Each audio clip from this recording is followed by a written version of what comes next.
नमस्कार. जय Hind news channel मध्ये मी सायली कारखानेस आपल्या सगळ्यांचं स्वागत करते. आज आपल्या इथे भेटीस आले आहेत माननीय श्री विकास गोखले सर. आज आपण विषय घेणार आहोत योगशास्त्राचा. खरं तर विकास सर, माझ्या माहितीप्रमाणे तुम्ही बी सिव्हिल गोल्ड मेडलिस्ट आहात मुंबई युनिव्हर्सिटी मध्ये, आणि त्याचबरोबर तुम्ही MA केलेत फिलॉसॉफी आणि योगशास्त्रामध्ये, आणि तुम्हाला योग तज्ञ अशी एक पदवी मिळालेली आहे. म्हणजे लोकांनी दिलेली आहे. लोकांनी दिली आहे म्हणजे ह्या अर्थाने की त्याचा तुम्ही खूप काहीसा अभ्यास केलेला आहे. तर आपण हा विषय घेतोय योगशास्त्राचा.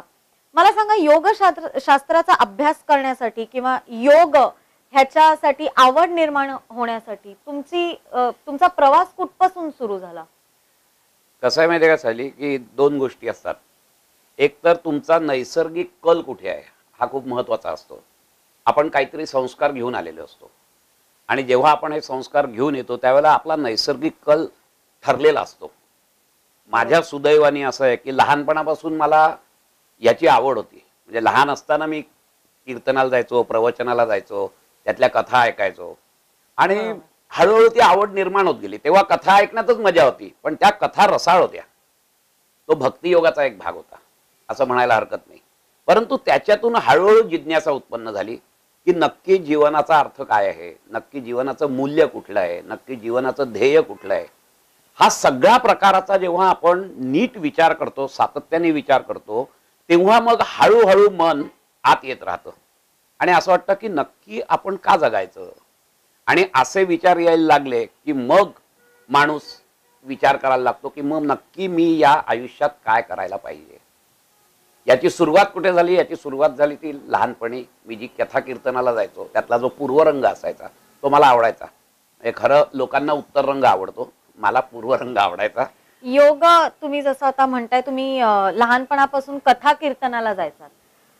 हल्लीच्या जगामध्ये कोणी सहजासहजी आत्ताची जी पिढी आहे ती कथा कीर्तनाला जाताना आपल्याला दिसत नाही, आणि जरी जी लोक जातात ती लोक सुरुवातीलाच थोडे 10 वाक्य 10 गोष्टी ऐकतात आणि मग एकतर निघून जातात, किंवा त्यांना झोपेकडे त्यांचा म्हणजे निद्रा त्यांची सुरू होते. म्हणजे त्यातलं फारसं काही समजून येत नाही. त्याच्या मागे संस्कृत फार घट्ट असलं पाहिजे असं काही त्यातला विषय आहे का? नाही, बेसिकली कसं आहे माहिती आहे का, की मी आत्ताच्या पिढीला मुळीच दोष देत नाही. आत्ताची पिढी आमच्यापेक्षा खूप सुजाण आहे असं मी म्हणेन. म्हणजे आम्ही लहानपणी ज्या पद्धतीत वावरायचो किंवा ज्या पद्धतीने विचार करायचो त्याच्यापेक्षा खूप मोठ्या प्रमाणावर आजकालची मुलं विचार करतात. फक्त फरक एवढाच आहे की पूर्वी किंवा माझ्या वडिलांच्या किंवा त्यांच्या वडिलांच्या वेळेला जे एक बाबा वाक्यम प्रमाणम हा जो काही प्रकार होता ना, तो प्रकार आजकालची मुलं मान्य करत नाहीत, हे मात्र नक्की आहे. त्यांना तुम्ही सायंटिफिक भाषेत सांगा ते नक्की ऐकतील. किंबहुना असं आहे की अध्यात्मशास्त्र हे जर का आत्ताच्या विज्ञानाच्या फ्रेमवर्क मध्ये जर तुम्ही सांगितलं तर माझ्या मताने ते जास्त फास्ट त्याला डेव्हलप करतील, आत्मसात करतील. कारण त्यांना बाबा वाक्यम प्रमाणम नक्की मान्य नाही, परंतु त्यांना सायन्सचं नक्की हे आहे.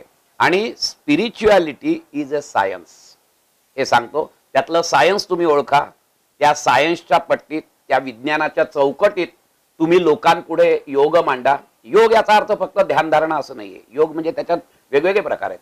भक्ती योग आहे, ज्ञान योग आहे, कर्मयोग आहे. कळलं की नाही? या कुठच्याही प्रकारात योग हा आहेच. तेच आत्ताची जी पिढी, आता मी स्वतः आत्ताच्या पिढीत आहे, त्यामुळे तुम्ही जसं आता सांगितलं की आत्ताच्या पिढीला बाबा रूपात जर सांगितलं तर त्यांना पटत नाहीत. आता साधारणशी गोष्ट आहे, जर आपण उपास धरायचं म्हटलं तर आत्ताची पिढी काय करायचं उपास करून, नक्की त्याच्या मागचं कारण काय? मला तुम्हाला इथे असं विचारायचंय की नक्की योग म्हणजे काय? योग म्हटलं की सर्वसामान्य लोकांना असं वाटतं की योग म्हणजे योगा, मग त्यातली आसनं सकाळी उठून करायची वगैरे, असं काही आहे का? त्याच्या मागचं नक्की मूळ स्वरूप काय?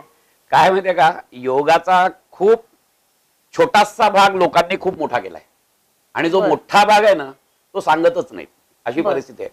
योग हा शब्दाची जर का आपण व्याख्या करायची म्हटली तर तो आला कुठून, हा पहिला महत्वाचा प्रश्न येतो की हा योग शब्द कुठून आला.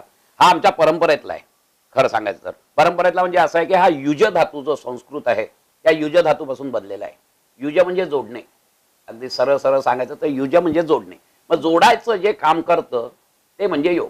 मग ते कशाने जोडा तुम्ही. मग काय जोडायचंय नक्की आम्हाला. मग आम्हाला काय जोडायचं आहे तर आमचा जे चैतन्य आहे ते चैतन्य त्या परमात्म्याचं जे चैतन्य याच्याशी जोडायचं आहे, किंवा आमचा आत्मा परमात्म्यात विलीन करायचा आहे, त्याला जोडायचा आहे. हा साधा त्याचा हे आहे.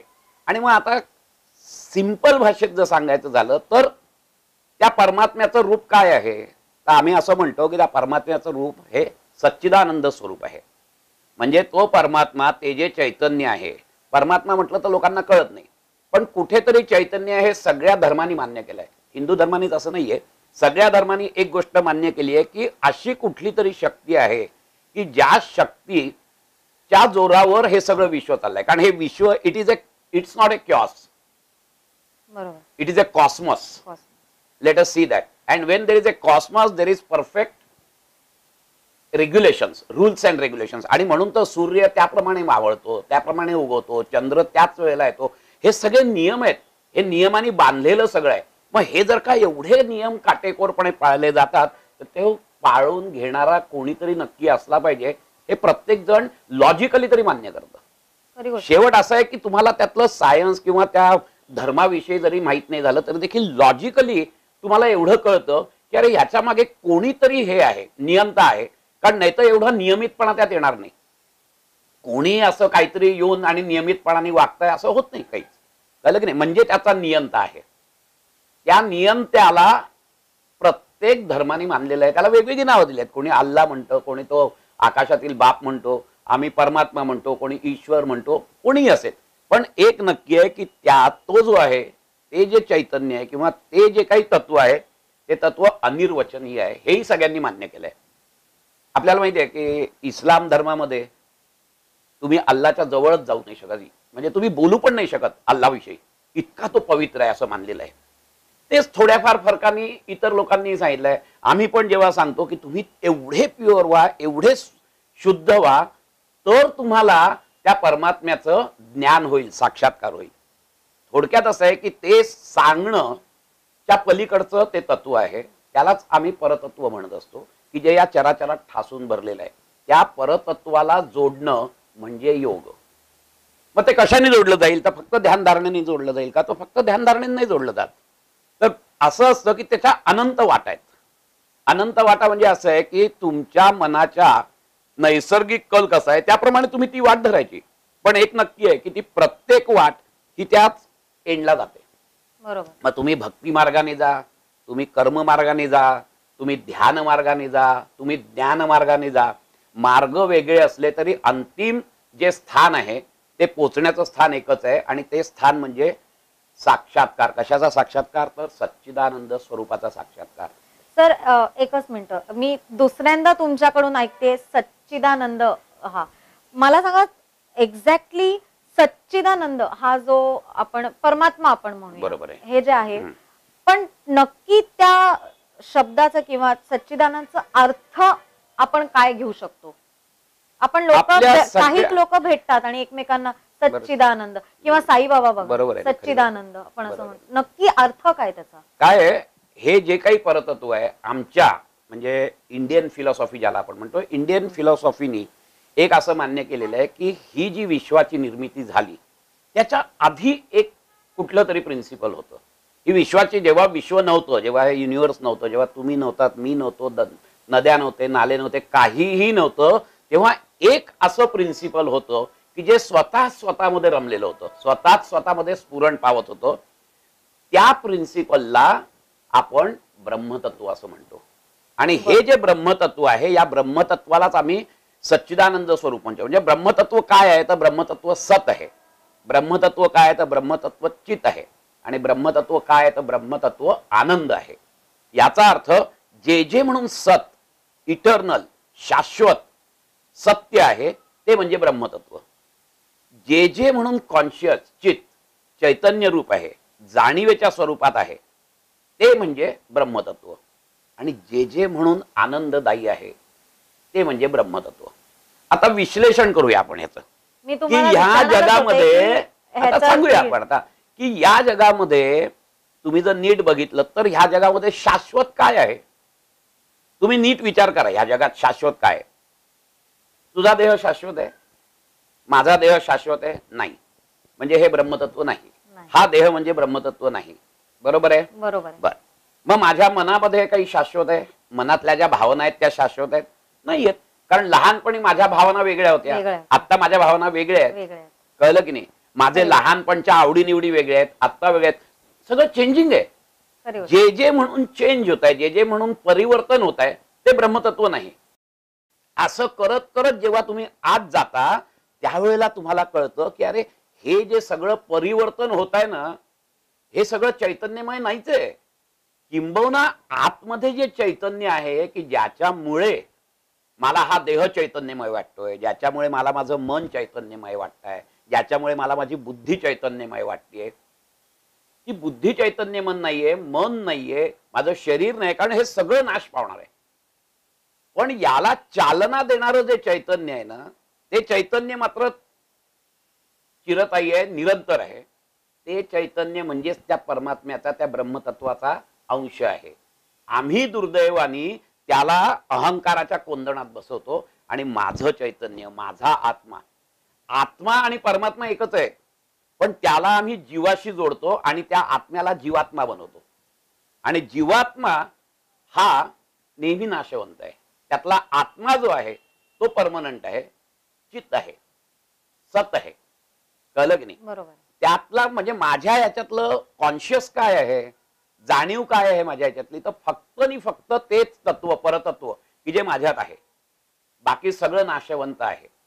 मी मेल्यानंतर माझ्या भावनेला अर्थ नाही, मी मेल्यानंतर माझ्या देहाला अर्थ नाही, मी मेल्यानंतर माझ्या बुद्धीला अर्थ नाहीये, कशालाच अर्थ नाहीये. फक्त आणि फक्त ते जे चैतन्य आहे ते चैतन्य मात्र नक्की शाश्वत आहे.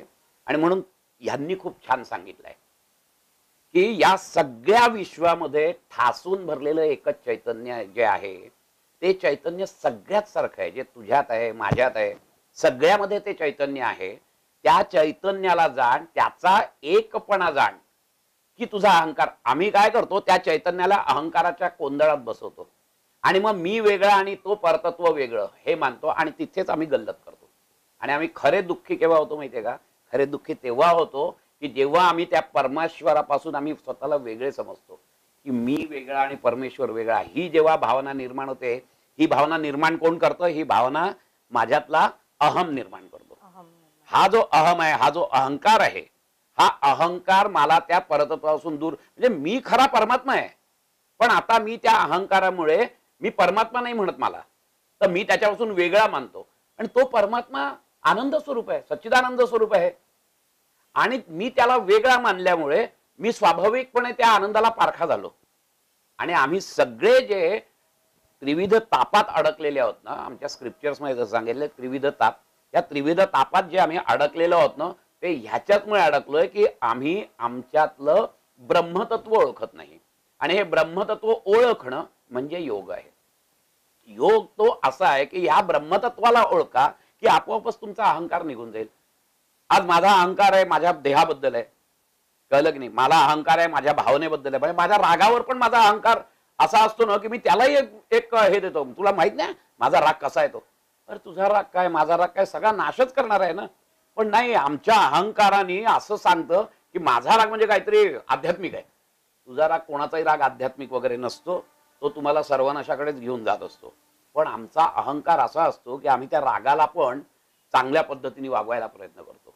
हे सगळं नाशवंत आहे. सगळं जे जे नाशवंत आहे ते शाश्वत असू शकत नाही ना, कळलं की नाही? आणि त्यामुळे आम्ही संकटात का पडतो, आम्ही दुःखात का पडतो, तर जे नाशवंत आहे त्याच्यातून आम्ही आनंद घ्यायचा प्रयत्न करतो.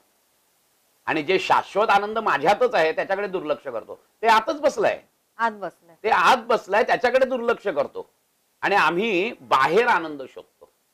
याच्यावरून मला एक कल्पना आली, आपण नीट जर विचार केला तर आपण ही कल्पना आपण पुढे ठेवूयात आणि ह्या विषयावरती आपण अजून बोलूयात. पण त्या अगोदर थोडस आपण एक ब्रेक घेऊयात. आपण माननीय श्री विकास गोखलेजींशी योग तज्ञावरती, योगशास्त्रावरती ही आपली चर्चा सुरू ठेवणारच आहोत. पण त्या अगोदर आपण एक छोटासा घेऊया ब्रेक.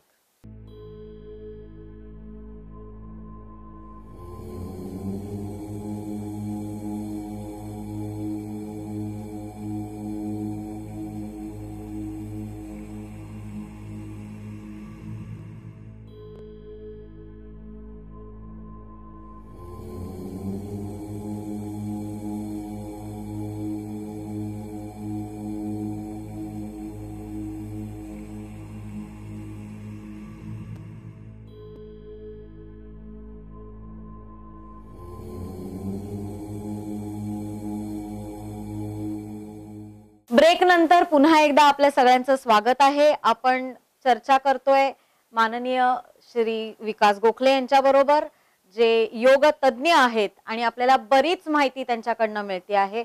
आपण पुढे वळूयात चर्चेला. सर, तुम्ही ब्रेक अगोदर सांगत होतात अहंकार आणि मीपणा आणि परमेश्वरापासून आपण वेगळे होतो, दूर जातो.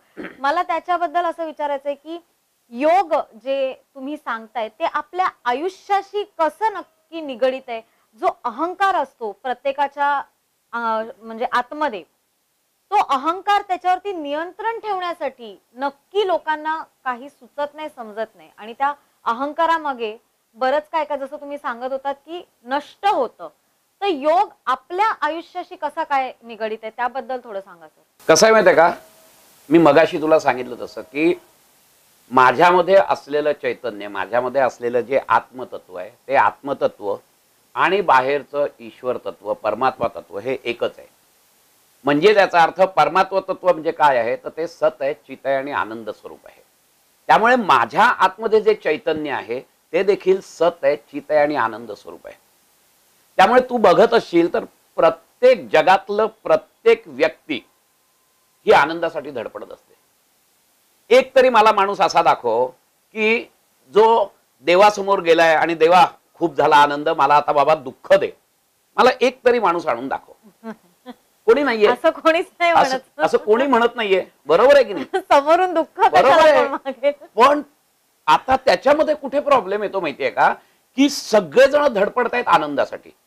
बरोबर आहे, परंतु कळत नाही आपल्याला की आपली धडपड ही चिरंतर आनंदासाठी आहे. कारण माझं ते स्वरूप आहे, माझं स्वरूप आहे ते सत आहे, चित आहे, आनंदमय आहे. म्हणजे थोडक्यात निरंतर शाश्वत जाणीवपूर्वक आनंद उपभोगणे हा माझा स्वभाव धर्म आहे. बरोबर आहे? बरोबर आहे. सत आहे म्हणजे शाश्वत आहे, कॉन्शियसली जाणीवपूर्वक मला आनंद लुटायचा आहे, हे माझं स्वरूप आहे. ज्याला आपण स्वरूप म्हणतो ना, माझं स्वरूप काय आहे, तर ते शाश्वत आनंद शोधण्याचं आहे किंवा शाश्वत आनंदी आहे ते स्वरूप. स्वाभाविकच प्रत्येक माणूस हा आनंद शोधत असतो. आता दुर्दैवाने होतं कसं की आमच्या अज्ञानामुळे आम्हाला असं वाटतं की जे बाहेरचं विश्व आहे ना त्याच्यात आनंद आहे आणि मग त्या आनंदाच्या मागे आम्ही लागतो. मग त्या आनंदाच्या मागे लागल्यानंतर ते तर क्षणभंगूर आहे. जगातली प्रत्येक गोष्ट आपण जर बघितली तर ती क्षणभंगूर आहे आणि मग ते क्षणभंगूर किंवा अशाश्वत गोष्ट मला शाश्वत आनंद दिलंच कसा ना, हा खूप महत्वाचा मुद्दा आहे त्याच्यात. मग मला शाश्वत आनंद जर पाहिजे असेल तर कुठेतरी शाश्वत काय आहे हे शोधायला पाहिजे मी. आणि या दृष्टीने जर विचार केलास ना तर या दृष्टीने तुला असं दिसेल की जगामध्ये 3 प्रकारची माणसं आहेत. प्रत्येक माणूस आनंद शोधतोय हे लक्षात घेतो, परंतु आपल्या आपल्या बुद्धिमत्तेप्रमाणे आपल्या आपल्या कुवतीप्रमाणे तो आनंद शोधतो. मी त्याला असं म्हणतो की काही लोक तामसिक असतात, काही लोक राजसिक असतात आणि काही लोक सात्विक असतात. बरोबर आहे? बरोबर. आता कसं असतं माहितीये का की आपण सगळेजण इव्हॉल्व्ह झालोय ते प्राण्यांपासून इव्हॉल्व्ह झालोय.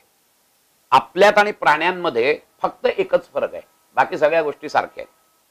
आपली इव्होल्युशन, आपली जी काही उत्क्रांती झाली आहे ती प्राण्यांमधून झालेली आहे. त्यामुळे प्राण्यांचे जे पशुत्व आहे ते आपल्यात आहेच. पशुत्व कुठच्यात दिसतं? एक सुंदर श्लोक आहे, तुला सांगतो मी. आहार निद्रा भय मैथुनमच सामान्यमेतत् पशुभी नराणाम बुद्धिर्हि तेषाम अधिको विशेषो बुद्धिर्विना पशुभी समानः. मनुष्य प्राणी आणि प्राणी याच्यात फरक काय अतिशय सुंदर शब्दात सांगितलंय. 4 कॉमन गोष्टी आहेत, आहार निद्रा भय आणि मैथुन. या 4 गोष्टी कॉमन आहेत. सामान्यमेतत् पशुभी नराणाम, की पशुमध्ये पण आहेत आणि मनुष्यात पण आहेत. मग मनुष्य प्राणी वेगळा कसा, तर ते पुढच्या चरणात ते सांगतात की बुद्धिर्हि तेषाम अधिको विशेषो बुद्धिर्विना पशुभी समानः. म्हणजे आमच्यामध्ये जी बुद्धी आहे that is the additional faculty which we people possess. ती काय बुद्धी आहे? 2 गुणिले 2 4 3 ही तर पॉवर ऑफ अनालिसिस, सत्सद विवेक बुद्धी ज्याला आपण म्हणतो की सत काय असत काय हे शोधण्याची कुवत आमच्यात आहे. आम्ही करू शकतो ते की एखादी गोष्ट जर समोर आली तर त्याचा साधक बाधक विचार करू शकतो आम्ही. ही बुद्धी आमच्याकडे. प्राण्यांचं तसं नाहीये. प्राण्यांचं तसं नाही म्हणजे कसं की आज हरणांचा कळप आहे, 100 हरणं आहेत आणि तिकडून एक सिंह आला तर त्यांच्याकडे बुद्धी एवढीच आहे की पळून जायचं. बरोबर आहे की नाही? खरी गोष्ट आहे. असं कधीच होत नाही की 100 हरणं एकत्र जमली आहेत, सभा घेतली आहे, कळलं की नाही, आणि मग सभेत त्यांनी ठरवलंय की आपण 100 आहोत, तो एकटा काय करणार आहे, मग आपण त्याच्यावर तुटून पडू वगैरे, असं काही होत नाही. हजारो वर्षापासून जसं चालत आलंय ना तसंच चालत आलंय. पण त्यांच्याकडे बुद्धी नाही का? बुद्धी आहे. त्यांना तेवढं माहिती आहे, वाघ आला भीती, भीती. That is what is called as उपजत बुद्धी. त्याला इंग्लिशमध्ये इन्स्टिंक्टिव्ह नॉलेज म्हणतात. These are all the instincts. These 4 instincts are there. आहार, निद्रा, भय, मैथुन, या 4 इन्स्टिंक्ट्स आमच्यात पण आहेत. बरोबर. कळलं की नाही? बरोबर. पण आम्ही मात्र त्या प्राण्यांना वश करू शकतो आमच्या बुद्धीच्या जोरावर, अनालिसिस करून की बाबा हा प्राणी असा वागतो, मग काय करता येईल, असं करता येईल, मग तसं करता येईल. कारण आमची बुद्धी जी आहे ती खूप सूक्ष्म आहे. तो प्राणी किती आवाढव्य असला ना शरीराने, तरी बुद्धी आणि जेवढे तुम्ही सूक्ष्मात जाल तेवढे तुम्ही ताकदवान बनता, हे लक्षात घ्या. त्यामुळे बुद्धीच्या जोरावर आम्ही त्या प्राण्यांना वश करू शकतो. अगदी बरोबर. आता तामसिक वृत्तीचा माणूस कशातून आनंद लुटतो? तो आनंदच घेतोय, त्याला आनंदच पाहिजे. ही स्ट्रायव्हिंग फॉर हॅपीनेस. कळलं की नाही? तो आनंदासाठी धडपडतोय, पण त्याची बुद्धिमत्ताच एवढी कमकुवत, त्याचा विकास झालेला नाहीये, त्याच्या बुद्धीचा विकास झालेला नाही. आणि जिथपर्यंत तुम्ही बुद्धी पशुसारखीच किंवा वापरलीतच नाही ना, तर तुम्ही बुद्धी जर न वापरतात ना, ती लोक पशुसारखीच आहेत. कारण तुम्हाला ती दिलेली आहे पण तुम्ही वापरत नाहीये. त्यामुळे तुम्ही परत त्याच्यावर होता आणि तसाच तो माणूस वागतो तामसिक वृत्तीचा. कसा वागतो की या आहार, निद्रा, भय, मैथुन ह्याच्यातूनच तो आनंद लुटायला बघतो, या देहातूनच आनंद लुटायला बघतो. त्याच्या पुढे तो विचार नाही करू शकत. याला ॲनिमलिस्टिक हॅपीनेस म्हणतात. आपल्या प्रेक्षकांसाठी थोडं ह्या आता तुम्ही जे सांगितलं ह्याचं जर साधं सोप्या शब्दात एखादं एक्झाम्पल जर द्यायचं असेल तर ते तुम्ही कसं आता कसं आहे माहितीये का, तामसिक तम गुण जो आहे, आपण सगळे म्हणतो ना की त्रिगुणात्मक ही प्रकृती आहे. तर तमोगुणाचा जो माणूस असतो ना, तो थोडासा लेझी असतो, आळशी असतो. दुसरी महत्वाची गोष्ट, तो बुद्धी कधीच चालवत नाही. आणि बुद्धी चालवत नसल्यामुळे त्याला पुढचे ऑल्टरनेटिव्हच दिसत नाही. त्याला फक्त एवढं माहिती असतं, हा माझा देह आहे, त्याचे चोचले पुरवावे. ते सुद्धा चोचले पुरवताना तो खूप कष्ट वगैरे नाही करत, जसं मिळेल तसंच, नाही तर राहिलं तसंच, असं आळसपणा त्यात भरलेला असतो. अंधकार असतो, ज्ञानांधकार असतो तो. ऍक्च्युअली तो ज्ञानांधकारामुळे तो फक्त आणि फक्त आहार, निद्रा ह्याच्यातूनच तो आनंद लुटतो आणि त्याला वाटतं की हाच आनंद आहे. परंतु थोडा माणूस, आपल्याला बुद्धी दिलेली आहे ना, मग काही माणसं त्याच्या पुढे जाऊन विचार करतात, नाही हे याच मजा नाहीये, ह्याच्यापेक्षा वरच्या लेवलचं पाहिजे. मग वरच्या लेवलचं काय पाहिजे? मग तो मनाकडे जातो. आता तो फक्त शरीरापुरता मर्यादित होता, आता हा राजसिक जो माणूस आहे ना, तो म्हणतो मला फक्त ह्याच्यात नाही, तो अस्वस्थ आहे. तो म्हणतो की नाही ह्याच्यातून सुख नाही, अजून मला सुख पाहिजे.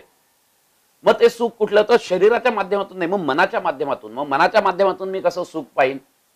मग आलं कीर्ती, पैसा, नेम, फेम, मग ह्याच्या मागे तो लागतो. मग राजसिक माणूस काय करतो? त्याला असं वाटतं की मी काहीतरी गोल ठेवीन समोर, काहीतरी एक उद्दिष्ट ठेवीन, ते उद्दिष्ट गाठलं की मला जो आनंद मिळेल तो खरा आनंद.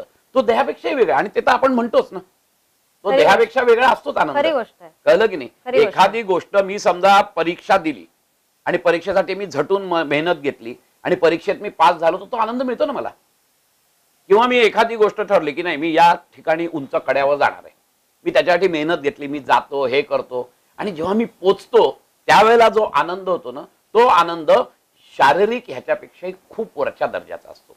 तो आनंद जास्त सूक्ष्म असतो. जेवढा सूक्ष्म तेवढा आनंद मोठा, हे लक्षात घे.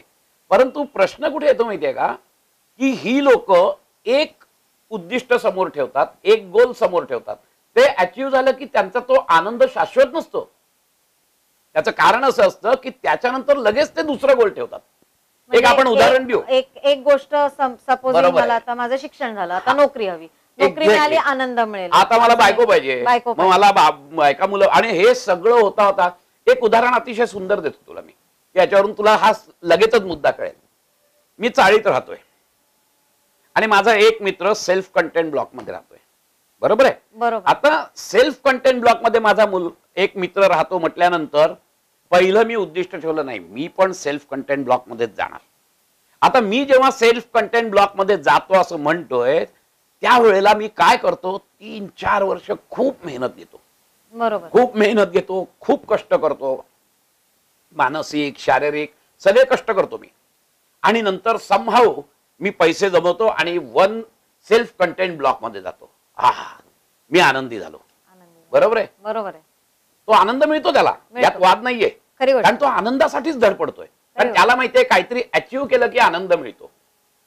पहिल्या तामसिक माणसाला माहिती होतं की या शरीराला काहीतरी मिळालं की झोपलं, जेवलं, खाल्लं, प्यायलं, झाला आनंद. तो त्याच स्तरावर आहे, कारण त्याच्या बुद्धीचा वाढ नव्हती झाली. या राजसिक माणसाच्या बुद्धीची वाढ झाली. परंतु आता तो जो आनंद मिळाला ना त्याला, की एक सेल्फ कंटेंट ब्लॉक मिळाला, त्याच्यासाठी त्यांनी किती खस्ता खाल्ल्या, 3 ते 4 वर्ष खस्ता खाल्ल्या. मग तो आनंद मिळाला. आता मी आनंदी झालो. किती दिवस टिकला तो आनंद? तो आनंद हार्डली 5-6 महिने टिकतो, की परत त्याला त्याचा अजून एक मित्र भेटतो की ज्याच्याकडे 1 bedroom, living room, kitchen block आहे. झालं, परत चालू याचं. बरोबर आहे. ते 3-4 वर्ष अशीच जातात. तो परत शारीरिक मानसिक सगळ्या हाल अपेष्टा बघतो, सगळं करतो, रात्री रात्री जागतो, चिडचिड होते, अँझायटी असते, हे सगळे षड्रिपू येतात त्याला. काही वेळेला राग येत असतो, असूया निर्माण होत असते त्या मित्राबद्दल. आणि मग तो एवढं सगळं करून मग तो सगळं 3 वर्ष एक्झिसली झाली की मग 1 बेडरूमचा फ्लॅट घेतो. वाह, परत सुखी झालो. पण तो सुखी होतो का? 3 ते 4 महिने. परत कोणीतरी त्याचा बाप भेटलेला असतो त्याला, आणि हे राहाट गाडगं चालू राहतं. आणि आमचं अख्खं आयुष्य फक्त आणि फक्त काहीतरी गोल समोर ठेवायचं, ते अचीव्ह करायचं, त्याच्यासाठी मेहनत घ्यायची, आणि ह्याच्यातच संघर्षात जातं. आता या संघर्षामध्ये कुठे आनंद आहे का? पण आमचं सगळं आयुष्य त्यात जातं. आणि अजून एक गोष्ट सांगतो, ह्या ज्या काही मागण्या आहेत ना, या सगळ्या ह्या बाहेरच्या मागण्या आहेत की ज्या नाशवंत आहेत. त्यामुळे त्या केव्हा तरी नाश पावणार आहेत ना. मला सुंदर बायको हवी, कळलं की नाही? ते सुंदर बायको मिळाली तुला, पुढे काय? ती म्हातारी होणार आहे ना. बरोबर. ती शाश्वत आहे का? तिची सुंदरता शाश्वत आहे का? बरोबर. त्यामुळे कुठचीही गोष्ट, मी तर पत्नीचं उदाहरण दिलं, पण कुठचीही गोष्ट घे, कळलं की नाही? आज मी गोड खातो, मी मगाशी तुला म्हटलं तसं की मला गोड आवडतं. मला गोड आवडतं म्हणून मी लाडू खाल्ला. एक पहिला लाडू खाल्ला मी, आनंद झाला. आनंद का होतो माहितीये का तुला? आनंद बाहेर नसतो. मग दुसरा लाडू मी खातो, की आनंदाची पातळी थोडी कमी झालेली असते. मग तिसरा खातो, अजून कमी होते. जेव्हा 5वा लाडू खातो ना, त्यावेळेला तो आनंद नाही राहत, मला त्याच्याबद्दल राग येतो, तिटकारा वाटतो, नको बाबा आता तो लाडू झाला. आता मला तू सांग की जर आनंदामध्ये, त्या लाडवामध्ये जर आनंद असेल तर मी 100 लाडू खाल्ले तरी त्याने आनंद मला द्यायला पाहिजे. पण तो आनंद लाडवात नाहीये. बरं, दुसरी गोष्ट, माझ्या घरी कोणी गेलेलं आहे, वारलं, बरोबर आहे, आणि मला कोणी लाडू आणून दिला, बरोबर, तर तोच लाडू मला गोड नाही लागत. गोड नाही लागत. किंवा मी लाडू खातोय, मला आवडतो, एखाद्या डायबिटीस पेशंटला तो लाडू दे, त्याच्यासाठी ते विष आहे. विष. खरी गोष्ट. म्हणजे थोडक्यात असं झालं की त्या लाडवात आनंद नाहीये, आनंद आत आहे. तो त्याला खूप सुंदर सांगितलंय, विषय विषयी संभोग हा आनंद. हा विषयाचा विषयीशी जेव्हा संभोग होतो, म्हणजे एकरूप होतात. मला कुठचा तरी विषय पाहिजे बाहेरचा, त्या विषयाचा मी विषयी, ह्याचा जेव्हा संभोग होतो, म्हणजे एकरूप होतात, त्यावेळेला आनंद निर्मिती होते. त्यावेळेला तुमचा तो जो काही अँझायटी असते ना, मला ते पाहिजे, मला ते पाहिजे, ही तात्पुरती शांत होते, संपते.